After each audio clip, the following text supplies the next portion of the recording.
Euge Valovirta, and on this one I'm gonna show you how you can make epic sounding drums and guitars by using reverbs, different reverbs. And this is a kind of rock metal song, but the same, principles apply to whatever mix, at least in my opinion. So first let's listen to a track. This is a track from my forthcoming third solo album. There's many different vocalists, so there's no instrumentals this time. All songs have vocals in the kind of late 80s, early 90s, good old golden era of hard rock and metal, in my opinion. This features one of my oldest friends, Niko Hartonen, on vocals. So we used to have a band called Gods play together. We did a lot of Pantera tribute shows back in the day in Finland and so on. Absolutely fantastic singer. Let's listen to the song a bit. I'm mixing this now, so it's not ready. It's quite close, but So let's listen to the song, then I show you where and why and how I used 3 different reverbs with drums and with guitars on this song. Guitars actually 1, but anyway, we'll go there. So let's listen to the song briefly.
Like you heard, the drums were quite a bit smaller. It's a great drum recording, great playing by Devon James, and the room sound, everything, they sounded really good, but I wanted more. Who doesn't? So this is kind of what I usually use with drums. I have a room reverb, and one of my my favorites is Tegeler's quite new Raum machine. I have this is based on actual hardware reverb of theirs. I mean, it's a digital reverb, but it has tubes and transformers on the input and output sections, so you kind of can distort it a little bit, add that tube mojo.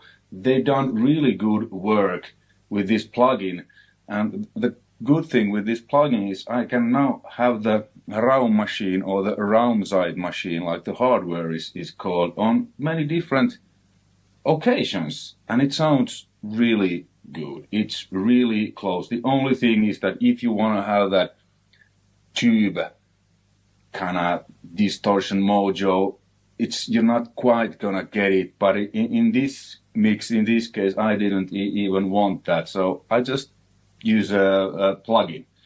And then I always have a plate reverb.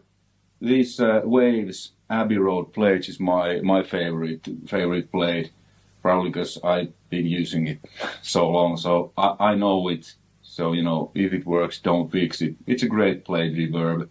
And then this is a hardware. It's Lexicon's MPX1, which is there. I'll put a picture of that classic 80s tiled room preset.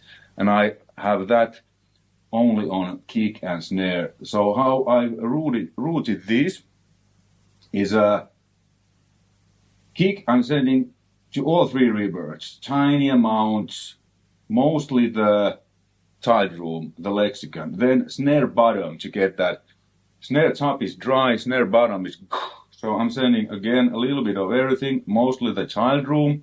And then Tom's overhead bass and room bass. There's several room tracks and overhead tracks, and they go to these buses. So I'm sending Tom's overhead bass and room bass to the room and plate reverbs. So the Lexicon's tiled room is only for kick and snare to get that classic kick and snare sound that at least I love. So this is a very good way. Let's listen the reverbs now soloed, so you'll hear the differences between them.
Like that, a combination of room sound. This round machine, it's really unique. It has kind of this clang that I like, and then plate reverb, as we know, is a bit brighter, get more thump and kind of attack. Room warmer, plate brighter, and then the tiled room preset from the Lexicon for kick and snare. It's just really like, and why it makes the kick and snare a bit wider. I'm blending that in a little bit. So cool trick. 3 different reverbs, 3 different flavors. And obviously you can make the room bigger, more dense, you know, so on. I'm gonna just show you a few, gonna tweak them up so you'll hear. So this is now the round machine soloed.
like you hear, with the density and size, changing those, you can really shape how the kick sounds in a room, whether it's be more punchy or more kind of. So this is really, really, really good reverb.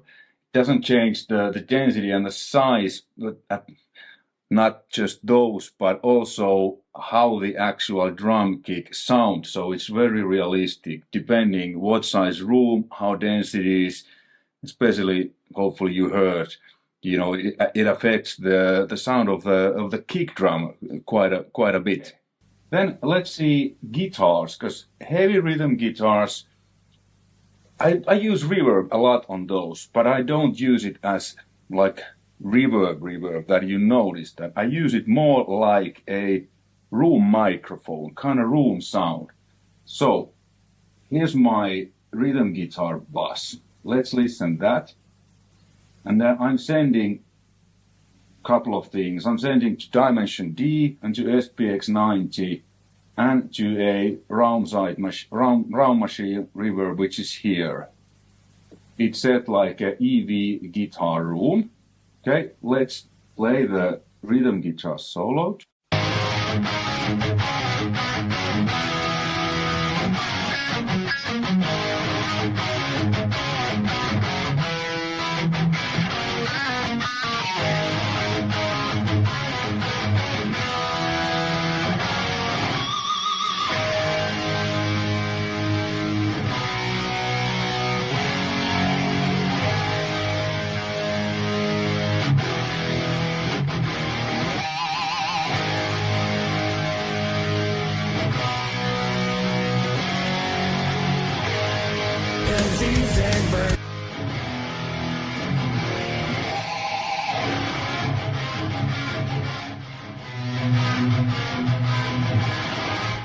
So like you hear, it's kind of like I would have a room mic. So this is a real amp, real cabinet. So I'm always close miking, and I have checked that the mics, everything is, the phase is correct and everything. They're not out of phase.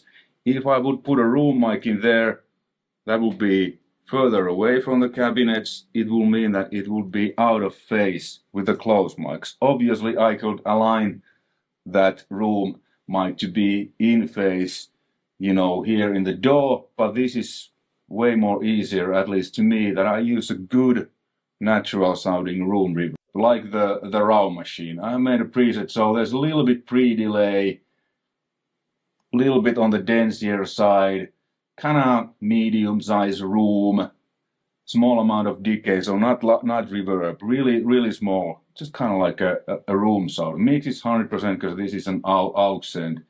Let's listen once more. I engage the rhythm guitar bass. Now I'll take the reverb off. Then I put that in. So check out how the guitars suddenly become a bit wider and lusher and, bigger.